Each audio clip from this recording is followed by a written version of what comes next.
Welcome, fellow tech enthusiasts, to a foundational journey into the heart of every Linux system, its file system structure. If you've ever felt overwhelmed by where to find things, or why your applications live in one directory and your configurations in another, this video is for you. Understanding the Linux file system isn't just about memorizing paths, it's about grasping the logic that underpins the entire operating system, making you a more effective developer, system administrator, or IT student. Think of the Linux file system as a meticulously organized city, with distinct districts, each serving a unique purpose. Every single file and directory, from your personal documents to the deepest kernel modules, resides somewhere within this logical, hierarchical structure. Our journey begins at the very top, the single most important location, the root directory. We'll use simple yet powerful commands like ls to list contents, pwd to know where we are, and cd to navigate this intricate landscape. We've even prepared a companion script, explore_filesystem.sh, available in the Linux File System Tour project, to help you interactively explore these concepts. So, buckle up, and let's demystify the Linux file system. Our first stop is the absolute beginning, the genesis of the Linux file system, the root directory, simply represented by a //.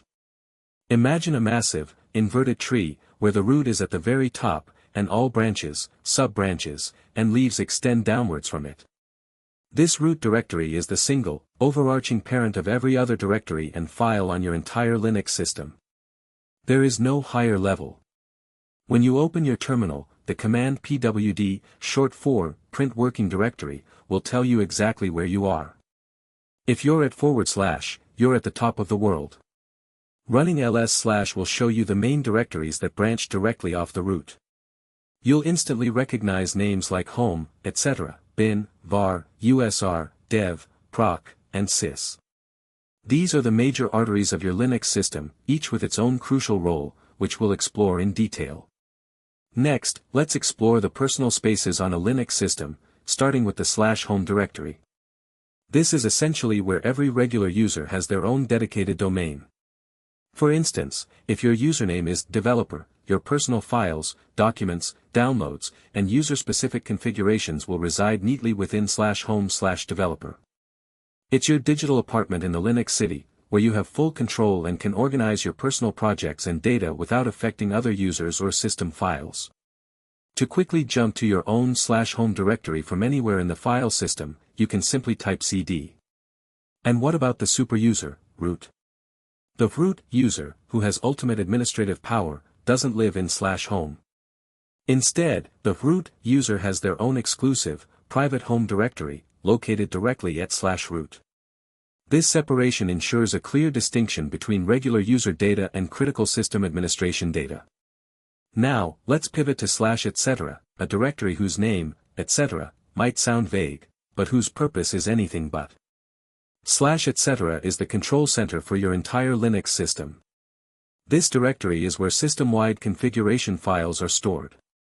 These aren't just minor settings, these files dictate how your system behaves, from network configurations like how your computer connects to the internet, to user account details, and even how critical services and daemons operate. Think of /etc. as the central nervous system of your operating system. For example, /etc/password holds information about user accounts, /etc/resolve.conf defines your DNS servers, and /etc/hostname sets your system's name. When you make changes that affect the entire system's behavior, chances are you'll be editing a file within /etc. It's a directory that demands respect and careful handling, as misconfigurations here can significantly impact system stability. From static configurations, let's move to dynamic data with /var and /tmp. The /var directory, short for the variable, stores data files that are expected to change frequently during normal system operation. This includes things like system log files in /var/log, mail spools in /var/mail, and print queues in /var/spool. If you're troubleshooting a system issue, /var/log will be your first stop, as it contains chronological records of system events, errors, and application activities. Think of /var as the system's dynamic data ledger, constantly updated. Complementing /var is /tmp, the temporary directory. As its name suggests, /tmp is designed for temporary files created by applications and users. The crucial thing to remember about /tmp is that its contents are often deleted automatically upon system reboot or periodically by cleanup services. So, while it's a handy scratchpad, never store anything important or long-term in /tmp unless you're prepared to lose it. Let's delve into the executable heart of Linux, /bin and /spin. The /bin directory, short for binaries, contains essential user command binaries. These are the executable programs that are available to all users on the system and are critical for basic system functionality. Commands you use daily, such as ls for listing files, cp for copying, mv for moving, and cat for viewing file contents, typically reside here. Think of /bin as the common toolbox for every user. Adjacent to it is /spin, or system binaries.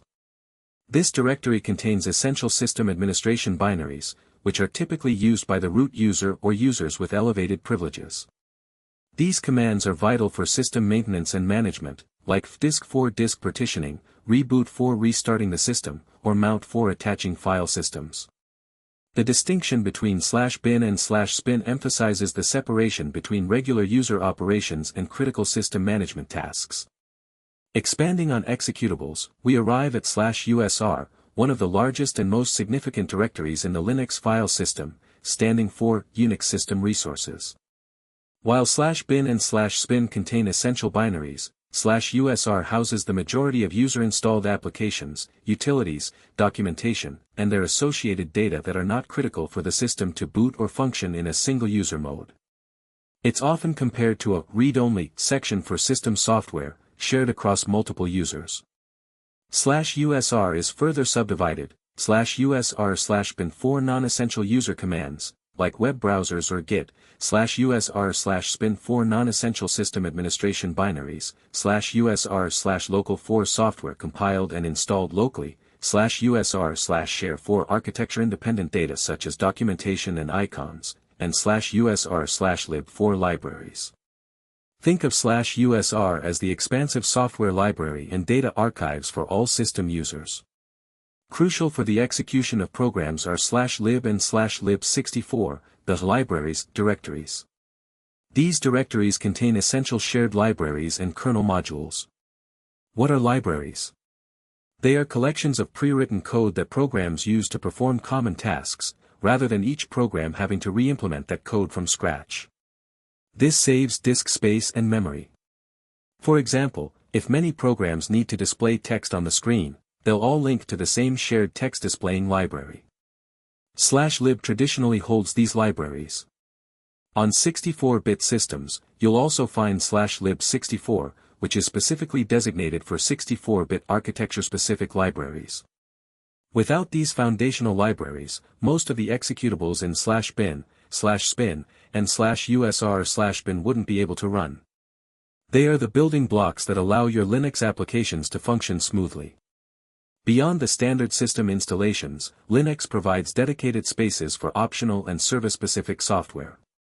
Enter /opt and /srv. The /opt directory, short for optional, is primarily used for installing optional, third-party software packages that are not part of the standard Linux distribution. When proprietary software like Google Chrome, Microsoft Teams, or Slack is installed from its official installer, it often places itself entirely within a subdirectory under /opt, e.g., /opt/google/chrome. This keeps third-party applications self-contained and separate from the system's core files. Meanwhile, /srv, or services, contains site-specific data served by the system. For instance, if you're running a web server, the actual website files might be stored under /srv/www. It's a designated spot for data related to services your system provides to the network, ensuring clean organization for server-side operations. Now, let's explore some of the more abstract yet vital directories, /dev, /proc, and /sys. The /dev directory, or devices, is quite unique. It contains special files that represent hardware devices connected to your system. These aren't regular files storing data, instead, they are interfaces that allow programs to interact with hardware. For example, /dev/sda refers